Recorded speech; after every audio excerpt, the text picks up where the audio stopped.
오늘 말씀 제목 그만 되었다. 네.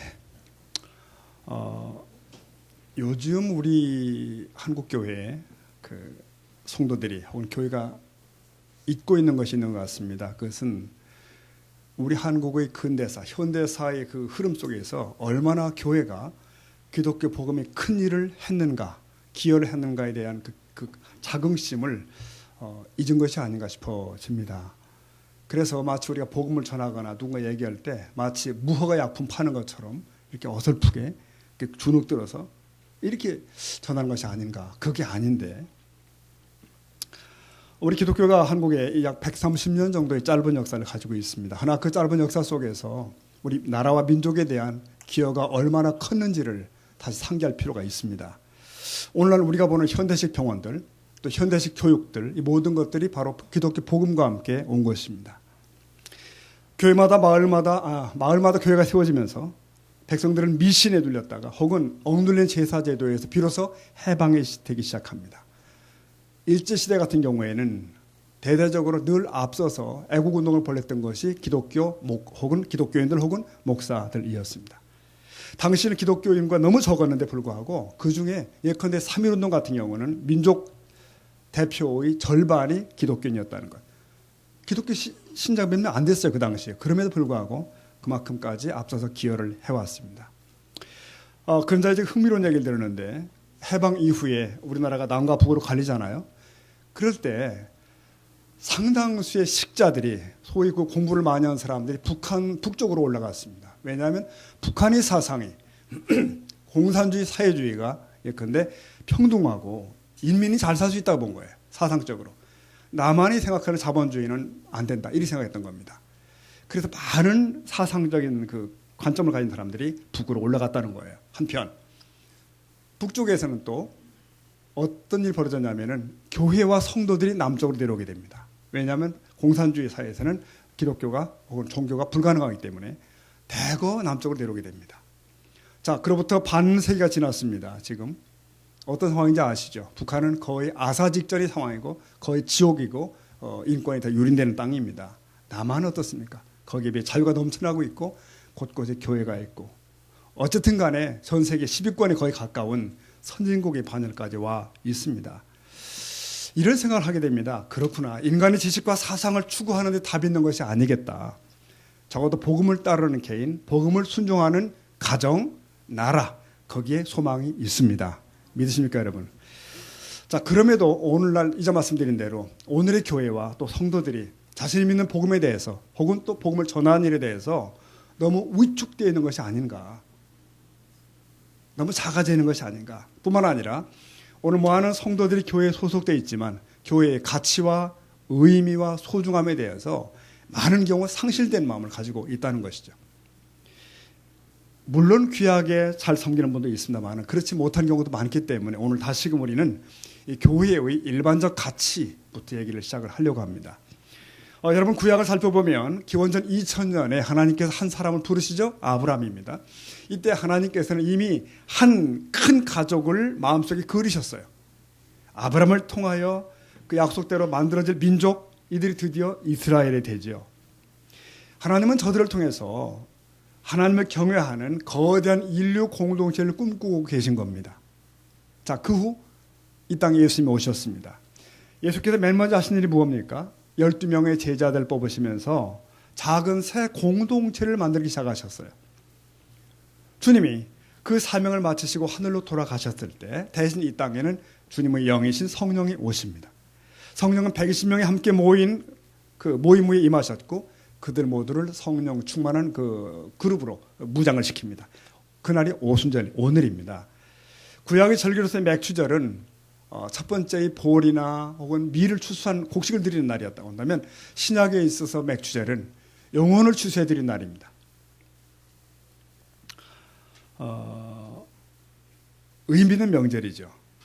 이날 하나님의 성령이 가망에 임하셨고 수많은 영혼들이 추수되기 시작했는데 그들이 모이기 시작했고 그들 모인 사람들은 교제, 말씀, 찬양, 기도 이런 걸 오늘날 교회죠. 그래서 비록 교패는 붙이지 않았지만 이들을 예루살렘 교회라고 부릅니다. 신약시대의 첫 번째 공동체죠. 한편 이방인 복음 전파 사명을 받았던 바울은 유럽, 아시아 곳곳으로 다니면서 복음을 전합니다. 그런데 그들에게 복음을 전해서 각자 살도록 놔둔 것이 아니라 그들 모두를 모아서 곳곳에 무엇을? 교회를 형성합니다. 그러므로 사도 바울의 행전은 바로 교회 개척의 행전이라고 말할 수가 있습니다. 자, 여러분 주목할 것은 신약책, 신약의 내용의 절반 이상이 바로 교회를 향하여 보내진 서신들입니다. 교회 안의 성도들에게 주신 말씀이에요. 하나님의 관심은 지상에 있는 당신의 교회입니다. 여기 에베소 교회에 보내진 서신 가운데 한 토막을 보도록 하겠습니다. 4장 11절. 그가 그리스도죠. 그분 그리스도께서 어떤 사람은 사도로, 어떤 이는 선자로, 누구는 복음 전하는 자로, 어떤 이들은 목사와 교사로 삼으셨답니다. 왜? 12절 다 같이 읽습니다. 시작. 이는 성도를 온전하게 하여 봉사일을 하게 하며 그리스도의 몸을 세우려 하심이라. 네, 하나님의 역사를 이루기 위해서 몇몇 직분들이 이렇게 언급이 되는데 여기 특별히 오늘날도 익숙한 직분들이 있죠. 목사와 교사가 나옵니다. 목사나 사역자가 세워져야 하는 이유가 무엇인가? 성도들을 온전하게 하기 위해서. 그래서 그들이 교회를 봉사케 하기 위해서. 그러므로 그들이 그리스도의 몸을 세우고 궁극적으로 하나님의 거대한 꿈을 이루게 됩니다. 성도는 교회로 인해 더 온전해지고 또 교회는 성도들이 봉사를 통해서 더 견고히 세워져 갑니다. 여러분, 하나님의 인류 구원을 가만히 눈여겨보시면 개인 구원보다도 어쩌면 공동체 구원 혹은 교회의 구원에 악센트를 두고 있다는 사실을 발견하게 됩니다. 여러분, 인류 역사의 끄트머리 계시록에서 말하는 신랑을 위해 단장한 신부, 즉 새 예루살렘이 무엇인가? 교회입니다. 교회의 승리예요. 자, 그렇다면 성도 여러분, 이 교회에 대한 우리들의 마음, 우리들의 자세, 우리들의 심정은 어떠해야 하는가를 다시 한번 짚어볼 필요가 있습니다. 1세기 복음 전도자인 바울은 골로새 교회에 편지하면서 이렇게 썼습니다. 1장 24절. 나는 이제 너희를 위하여 받는 괴로움을 기뻐하고 그리스도의 남은 고난을 보세요. 그의 몸된 교회를 위하여 내 육체에 채우노라. 교회를 위한 고난을 기꺼이 감수. 그러니까 주님을 자기 몸보다 더 사랑한 바울은 교회가 바로 주님의 몸이라는 사실을 알았던 것이죠. 그래서 그 한없는 사랑을 끝없이 교회들에게 쏟아붓습니다. 네, 성도 여러분, 오늘 우리가 진정한 성도라면 주님의 교회를 사랑할 수밖에 없습니다. 사랑하게 됩니다. 근데 우리 오늘의 시대를 가만히 바라보세요. 보편적으로 상황은 많이 달라지고 있습니다. 제가 아는 한 교회입니다. 그 혼자 이런 얘기를 들었어요. 그 교회의 성도 7분이 성지 순례를 떠났습니다. 근데 문제는 그 교회가 지금 유지조차 어려운 상태입니다. 매달 교회 살림이 안 돼요. 재정이 적자이고 기초생활비 수준인 교역자 생활비도 못 나가고 이런 상태입니다. 근데 교우들은 개인당 300만 원 정도 들어서 일정의 여행을 떠난 겁니다. 물론 그 경비 교회가 된 적도 없고 그분들끼리 모은 거예요. 그동안 오랫동안. 그렇기 때문에 문제가 없습니다. 얼마든지 여행 갈 수 있습니다. 주님께서도 그 광경을 물끄러미 보고 계셨을 거다 생각을 해요. 저도 그 얘기를 전해드는 순간 그게 우리 교회는 아니지만 어쩐지 쓸쓸해지는 거예요. 이게 과연 교회인가? 그게 공동체인가? 우리 여행 가는데 교회 어려운 게 나와 무슨 상관이 있어?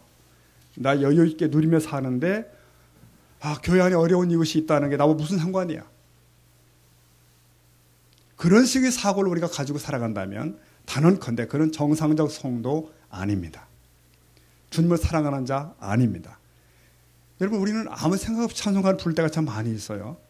우리가 좋아하는 찬송가 있죠. 사랑하는 주님 앞에 형제자매, 그 찬양 2절에 이런 가사가 있어요.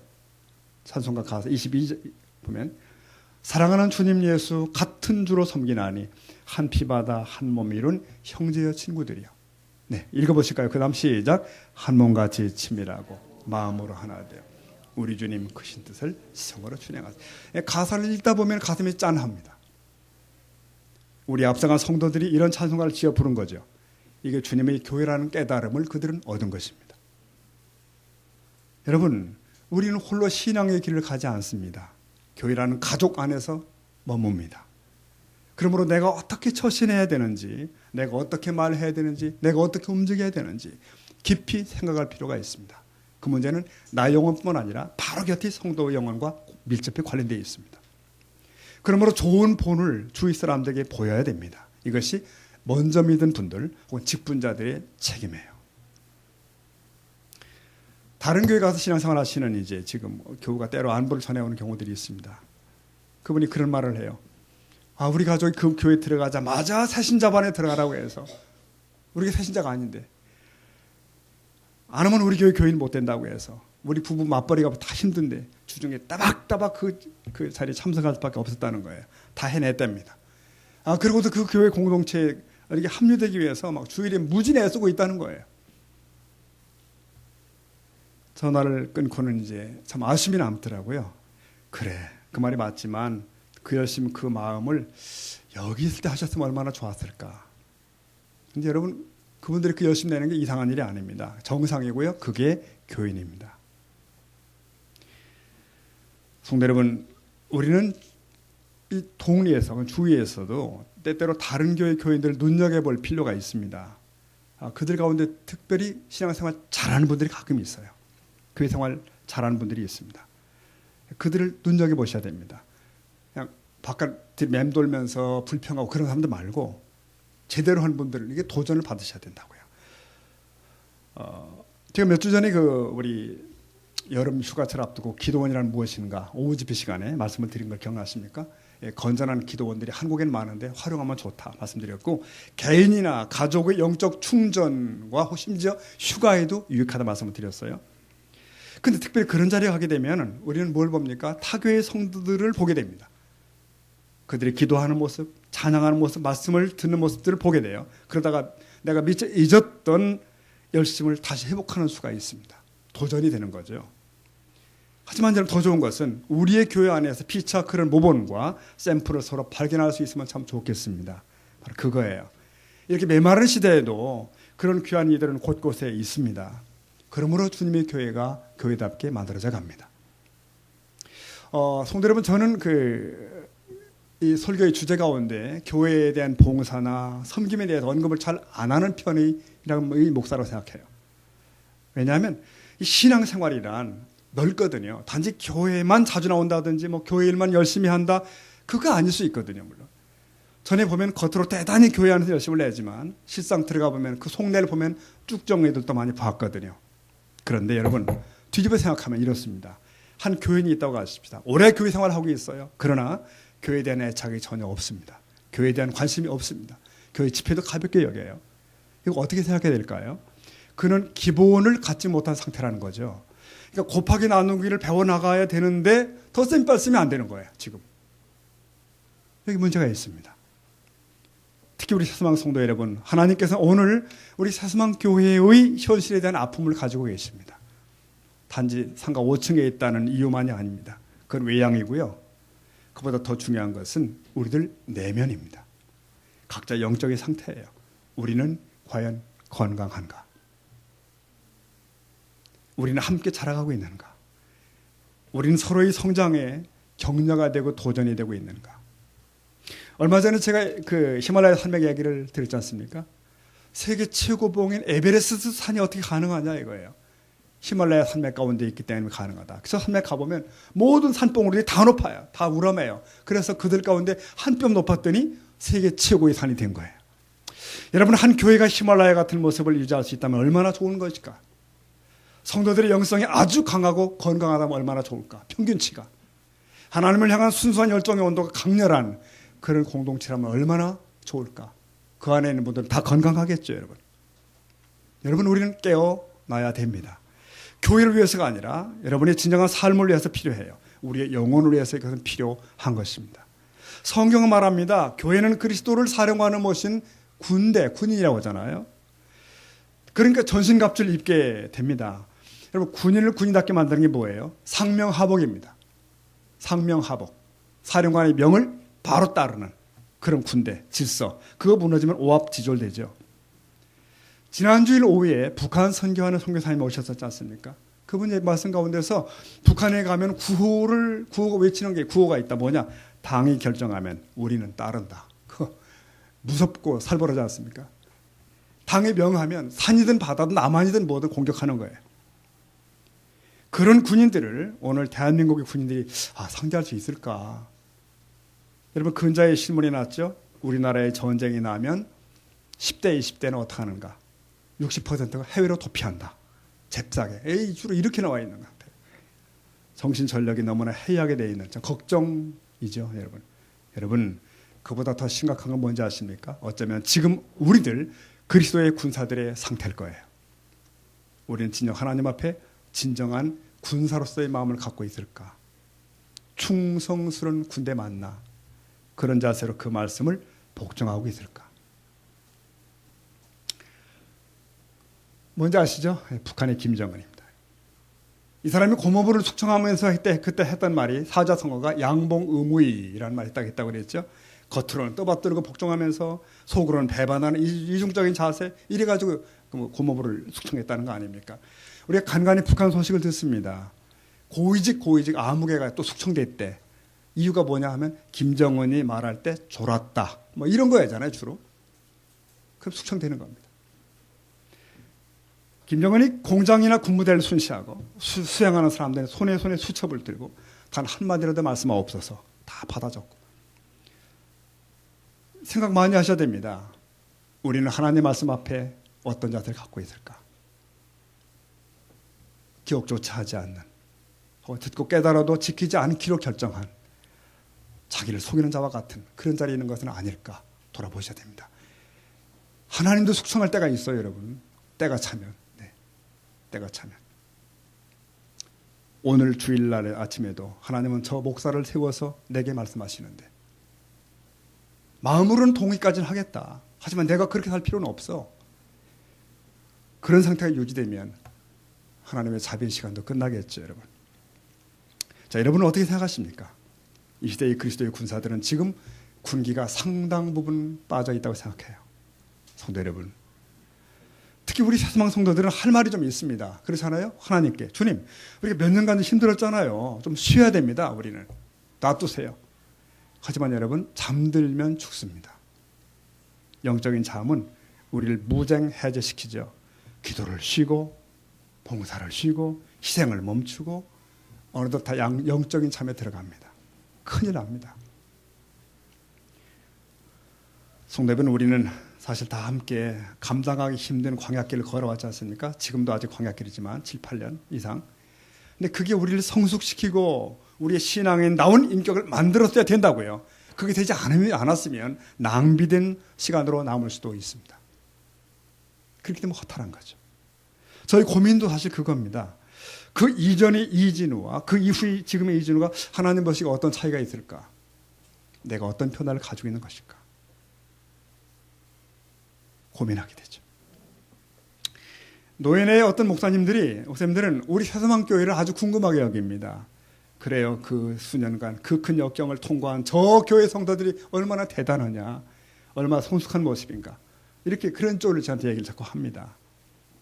여러분, 그 말이 사실이 될 수 있도록 여러분 힘쓰셔야 돼요. 기도하시고 그 평가에 부끄럽지 않은 우리가 돼야 됩니다. 그저 여기 남아있다는 이유만으로 하나님의 점수를 주장할 수는 없습니다. 오늘은 금년 하반기를 시작하는 첫 주일입니다. 여기 와서 1년 반 지내셨고요. 그죠? 이제 정신을 차리고 주께서 내게 맡기신 이 교회를 세워가는 일에 다시 한번 마음을 쏟으실 때가 되었습니다. 만일 팔짱 끼고 바라만 보시면 아마 함께 망할 수도 있습니다. 제가 이런 글을 봤어요. 당신이 어디 있든지 중심부에 들어가라. 그러니까 아웃사이더가 되지 말라는 뜻이죠. 주변인이 되지 말라는 거예요. 주변인을 남으면 반드시 불평분자가 된다는 거예요. 적극적으로 살아라는 것이죠. 이게 인생을 사는 스타일인데 늘 그 소극적 부정적인 패턴도 있을 수 있거든요. 지나치게 남을 의식하고 실수를 두려워하고. 사실 가만히 보니까 여기 성장기 제 약점이더라고요. 제가 돌아보면 반성한 것은 제가 학교에서 공부할 때 학생 시절에 그랬으면 좋을걸. 저는 먼저 나서가지고 질문하고 따지고 수업 시간에 그런 적이 없는 것 같아요. 그저 세계 듣다가 혼자 고민하고 이해 안 되면 혼자 고민하고 풀어보고 이런 식이었는데 이거 조금 더 적극적인 자세를 바꿨더라면 내 인생이 바뀌었겠다. 그런 생각을 하게 돼요. 근데 그런 날을 바꾸시려 했는데 하나님께서 그래도 그나마나 군대에서는 내후반장을 시키셨는데 네, 구보인소를 많이 했습니다. 아주. 여러분, 이 대오를 지어 뛸 때 제일 힘든 자리가 어딘지 아시죠? 뒤입니다. 맨 뒤에 애들은 상당 부분 낙오를 해요. 힘이 들어요. 앞에서 뛰면 힘이 납니다. 완주할 수 있습니다. 네. 더구나 구호 붙이며 인솔까지 하면 더 강할 수 있습니다. 더 싱싱해요. 신기한 일입니다. 여러분, 기왕 교회 생활을 하는 거 그 중심부에 설 수 있기를 축복합니다. 봉사 행진할 바에 기왕이면 앞에서 서는 게 훨씬 쉽더라고요. 뒤에 있으면 너무 힘든 거예요. 너무 지쳐요. 예배도 그 자리가 중요하다는 건 상식으로 다 아시죠? 네. 어느 자리든 다 좋지만 뭐 좁은 자리 뭐 좋지 다 좋으십니다. 하지만 일단 앞쪽이 좋은 자리입니다. 적극적 자리이기 때문에. 한 교우가 저한테 한 얘기가 있어요. 그 교우가 그런 말씀하시더라고요. 자기가 앉아보니까 뒤에 앉으면 앞에 앉은 사람들 뒤통수를 일단 먼저 보게 되는데 그들 중에는 나와 좋은 사람도 있지만 예쁜 사람도 있지만 미운 사람이 가끔 있다는 거예요. 그 사람 뒤통수가 보이기 시작하면 예배가 안 되더라 이거예요. 늘 자기는 앞자리에 앉기로 했다고 집중하기 위해서. 일리가 있습니다. 근데 이런 분도 계셔요. 좋은 자리이기 때문에 남에게 양보하려고 눈물을 머금고 뒤에 앉는다고 또 그러는데 이게 진짜인지 모르겠지만 어쨌든 묘한 일입니다. 그래서 남이 더 복받게 하려고 자기는 봉사 자리를 다 양보한대요. 또 다 이렇게 어디까지 진실인지 모르겠습니다만은 제가 얼마 전에 그 안산의 한 개척교회를 방문했었습니다.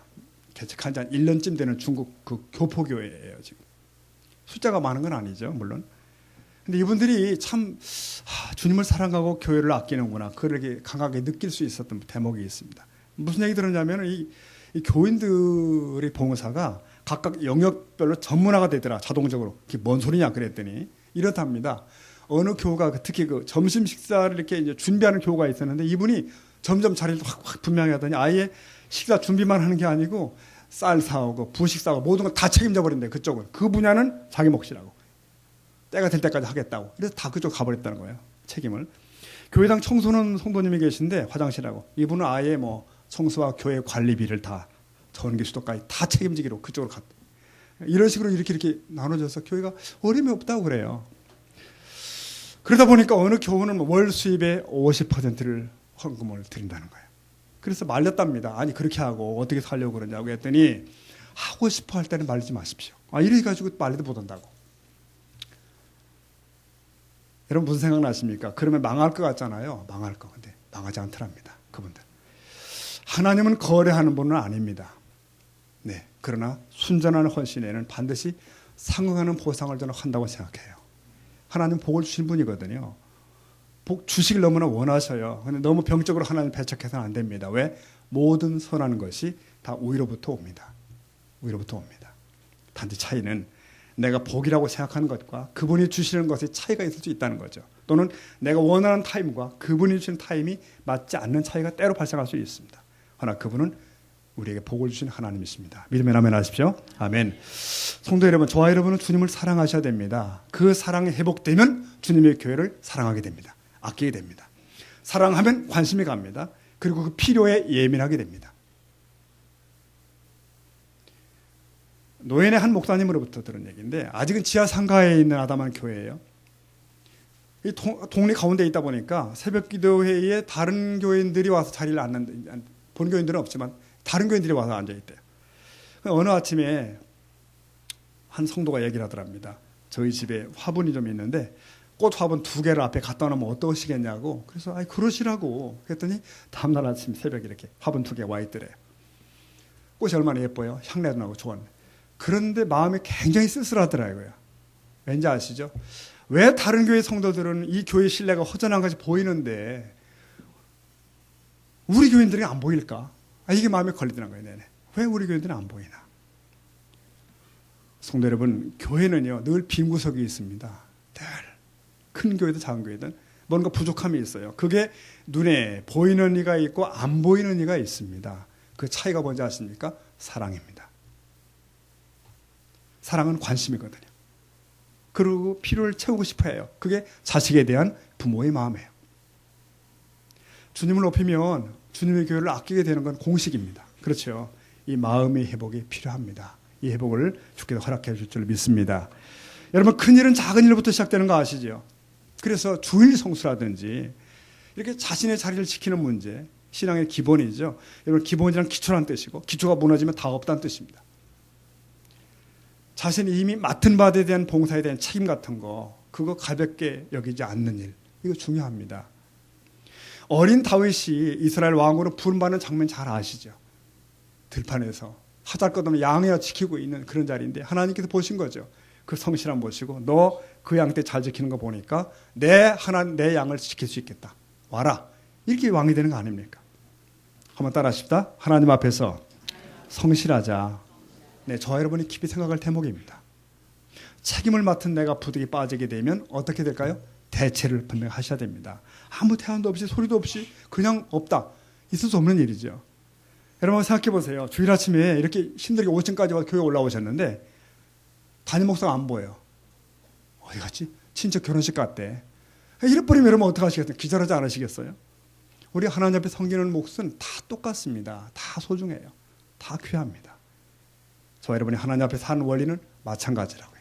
저도 제 몫의 상급을 쌓아가는 것입니다. 여러분도 마찬가지. 보십시오. 주일이 한번 지나려면 얼마나 많은 수고들이 있습니까? 보이는 수고, 안 보이는 수고 굉장히 많습니다. 누구는 눈에 보이기도 하고 안 보이기도 하죠. 물론 우리 성도들 지금 대부분 참 잘하고 계십니다. 네. 그러나 온 교우가 같은 마음을 품으면 얼마나 더 좋을까 하는 생각을 하게 되는 겁니다. 우리 개인적 삶에서도 신앙의 기본기를 잘 지키셔야 됩니다. 기도 생활 같은 거요. 매일 교회 위에 성도들 위해 기도하시겠지만 기도 시간을 만드셔야 됩니다. 시간 없어서 짧은 시간이라도 만드시고 안 되면 잠들기 전에도 하셔야 돼요. 이거 우리 임무입니다. 우리가 각자 흩어져 있는 시간 기도의 잔을 채우지 못하면 그 잔은 늘 비워 있습니다. 제가 때때로 이런 생각을 할 때가 있습니다. 지난 세월 우리가 건축 문제로 고생했고 그리고 중단되었는데 그 원인을 분석을 많이 해보죠. 여러분들 많이 분석해 볼 거예요. 여러 가지 이유가 있습니다. 그 중에 중요한 이유 중에 하나가 이걸 것 같아요. 네, 기도의 잔이 결국 채워주지 못한 것 같습니다. 우리가 서로 모여서 걱정을 했지만, 모여서 회의를 했지만 그에 합당한 기도의 잔을 채웠을까? 잔을 채웠을까? 못한 것 같아요. 근자에 경기도 광주에 있는 한 친구 목사님의 교회를 방문했었습니다. 교회 건축이 한창 진행되고 있었고, 근데 현장 입구 쪽에 기도방이 있더라고요. 기도방이 뭐냐 그랬더니 그 방에 들어가서 성도들이 직분자들이 끊임없이 고리기도를 계속하게 돼 있다는 거예요. 끊임없이. 그 목사님 헌예가 그 결과 어떤 일이 있냐면 너무 공사기간 내내 순탄하다. 조그마한 사고 하나 없고 심지어 인부들끼리 다투는 소리도 없다. 조용하게 완공을 마쳤고 끝을 맺게 된 거죠. 그 말을 들으면서 보면서 아쉽고 부끄럽고 그렇더라고요. 여러분 지금은 우리가 과거에 매일 때가 아니고 미래를 다시 생각할 때입니다. 여러분 교회를 품에 안고서 기도해 주십시오. 마음 부담 가지시고 모르겠다. 이대로 편하지 뭐. 이대로 주님 오실 때까지 가면 좋겠지. 그렇지 않습니다. 우리 나이를 먹어가고 아이들은 자라서 군대 가고 시집 가고 장가 가고. 네. 만일 이대로 우리가 고인물 내버리면 큰일 나겠죠. 지금 우리가 가장 큰 기여하는 것은 그래서 새 영혼을 모셔오는 일입니다. 여러분 주변 잘 눈여겨보시면 교회 다니시다 멈춘 분들 뜻밖의 많은 걸 보시게 될 겁니다. 교회에 실망했다. 목사에 낙심했다. 다른 교인 때문에 실족했다. 많거든요. 그분들을 모셔 오셔야 됩니다. 가까운 일가 친척들을 마음에 잉태하시고 섬기고 그러면 반드시 그 열매를 거둘 수 있는 날을 하나님이 주실 줄로 믿습니다. 자, 오늘 본문 주제로 매듭하겠습니다. 주님의 마지막 밤을 본문을 얘기하고 있어요. 기도 장면. 우리가 일상생활 할 때 이런 말 하잖아요. 있을 때 잘하라는 말을 합니다. 이거 일리가 있습니다. 기회는 늘 오지 않는다는 뜻이죠. 뭔가 베풀 수 있을 때, 다른 에게 좋은 일 할 수 있을 때 하라는 그런 뜻인데 도와주고 싶어도 도와줄 수 없는 기회가 온다는 거예요. 돈도 그렇죠. 내가 가진 돈은 영원히 내 것인 것 같지만 언제든지 내가 쓰고 싶을 때 쓸 수 있다고 생각하지만 아니죠. 내가 가지고 있다는 것이 아무것도 아닙니다. 어느 날 갑자기 내 손에 아무것도 없다는 걸 느낄 때가 있습니다. 주님을 섬기는 헌신과 봉사에게도 마찬가지지 않습니까? 할 기회가 있을 때 해야지. 그거 잃고 나면 나중엔 하고 싶으셔도 못 하시죠. 몸이 노쇠해지면, 눈이 흐려지면, 귀가 어두워지면. 한 살 젊을 때 해야 된다. 그러시면 또 여기 또 연세 드신 분들은 난 늦었네? 아닙니다. 여러분 늦었다고 생각하는 그 순간이 가장 빠르다는 격언이 있습니다. 그 말 진리입니다. 늦지 않습니다. 섬김과 헌신은 저축하는 것입니다. 요셉의 꿈처럼 늘 풍년만 있는 게 아니라 흉년이 온다고요. 그러니까 7년 풍년 이후에 7년 흉년이 오는 것인데 그럴 때 그 흉년의 딸을 대비해서 섬김과 헌신을 저축해야 될 필요가 있습니다. 이것은 힘이 되거든요. 또 내가 영원히 그 사람 옆에 있을 거라 생각하면 안 됩니다. 네, 보고 싶어도 못 볼 수 있는 때가 오죠. 이 부모님이 다 그렇고요. 자녀들은 늘 후회합니다. 계실 때 잘할 걸. 우리가 다 만나며 헤어지는 것이 하늘의 정한 이치인데 잘 대해 주어야 되겠다. 지금의 만남이 마지막에 있다는 생각을 가지고 늘 그렇게 사셔야 되죠. 마가복음 14장 41절 말씀 보면 다시 보면 이렇게 되어 있습니다. 주님께서 세 번째 오사 저에게 이르시되 이제는 자고 쉬라. 보세요. 그만이다. 때가 왔도다. 이렇게 됐습니다. 그만이다. 때가 왔도다. 시급 십자가의 죽음을 앞두고 주님은 동산에 기도로 오실 때 세 제자들 옆에 데리고 오셨습니다. 근데 보니까 41절에 세 번째라는 말씀 보니까 주께서 세 번씩이나 제자들에게 깨어라 기도하라 당부하셨던 것 같아요. 근데 제자들은 계속 잠에 빠져 있습니다. 그러자 드디어 이렇게 말씀하십니다. 이제는 자고 쉬라. 기도할 때가 지나갔다는 얘기죠. 다 끝났다. 주님은 땀이 핏방울 같이 기도했다고 하는데 제자들은 끊임없이 잠에 빠져 있었습니다. 그러다가 더 이상 기도할 필요가 없게 된 것입니다. 여러분 그래요. 우리는 기도를 아무 때나 할 수 있어 생각하지만 오늘 못하면 내일 하지 뭐 금년에 아니면 내년에 하는 거야. 그렇지 않습니다. 오늘 말씀 보니까 기도하고 싶어도 기도하지 못하는 날이 옵니다. 기도도 필요할 때 할 수 있을 때 꼭 해야 될 때 붙들어야 된다는 거예요. 기도만 그런 것이 아니라 헌신과 봉사도 마찬가지입니다. 기회는 언제나 나를 시중들며 나를 기다리지 않습니다. 에베소 5장 16절 말씀을 공동 번역 보니까 이렇게 쓰여져 있습니다. 에베소 5장 16절 이 시대는 악합니다. 그러나 여러분에게 주어진 기회를 잘 살리십시오. 이렇게 얘기했습니다. 그래요. 학생들이 막 시험을 칠 때 종이 울리죠. 그럼 펜을 놓는 것입니다. 이제는 되었다. 주께 동산의 제자들에게 말씀하십니다. 이제는 그만해라. 되었다. 성도 여러분, 오늘 주님께서 그래도 우리들에게는 아직은 말씀하시는 것 같아요. 아직은 그래 희망이 있다. 기도하길 기대한다. 봉사하길 기대한다. 말씀하시죠. 그러나 어느 날 그러시겠죠. 이제는 그만 되었다. 난 너에게 다시 기대하지 않는다 라고 말씀할 수도 있겠습니다. 이사야 55장 6절 말씀처럼 너희는 여호와를 만날 만할 땐 찾으라. 가까이 계실 때 그를 부르라. 그래요. 찾아도 만날 수 없고요. 불러도 대답하지 않을 때가 있다는 것이에요. 전능하신 하나님도 그 기회를 다시 돌려주실 수는 없다는 뜻이죠. 그 기회를 놓친 제자들은 어떻게 되는가 아시죠? 주님을 배신하게 되고 비참하게 되고 초라하게 되고 그렇게 흩어져 갑니다. 기회를 놓친 거예요. 그러나 여기 있는 저와 여러분, 사랑하는 성도 여러분, 우리는 기도의 기회를, 사랑의 기회를 혹은 봉사의 기회를 붙드는 지혜자가 될 수 있기를 축복합니다. 영원한 복의 대상이 되길 바랍니다. 마치면서 금산교회 얘기를 잠깐 하려고 합니다. 전북 진제의 금산교회 1908년 데이트 선교사가 와서 이제 복음을 전했고 그래서 온 성도들이 이렇게 교회당을 지었는데 기역자로 지어서 남자 여자 예배드리기 된 아주 아름다운 예배당 문화재입니다. 그런데 그 안에는 더 아름다운 이야기가 있어요. 그 초기에 조덕삼이라는 그 지주가 있었습니다. 그가 복음을 듣고 주님을 영접하고 자기 사랑방에서 예배를 시작하게 된 거예요.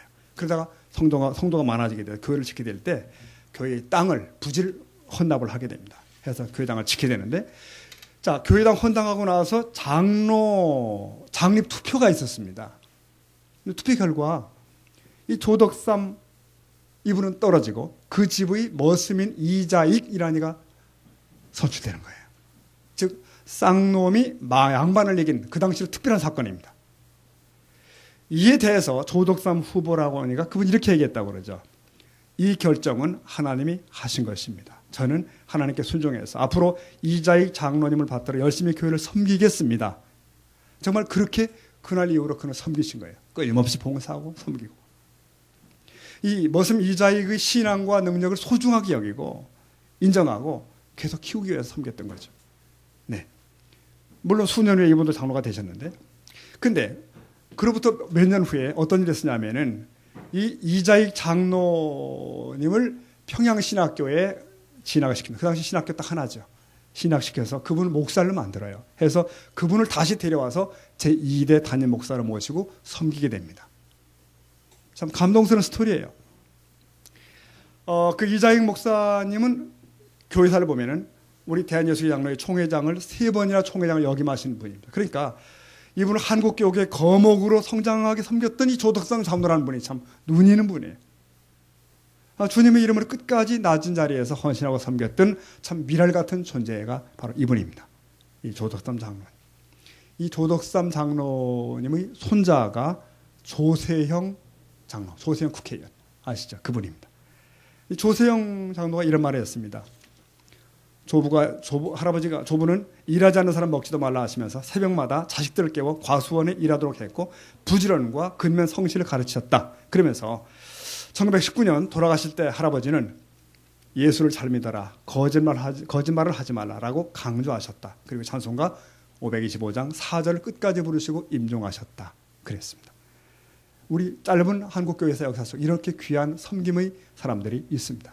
네, 원하기는 우리 세서망교회에 있는 모든 우리 성도님들이 바로 이보다 귀한 이 같은 귀한 하나님의 사람 될 수 있기를 축복합니다. 기도하겠습니다.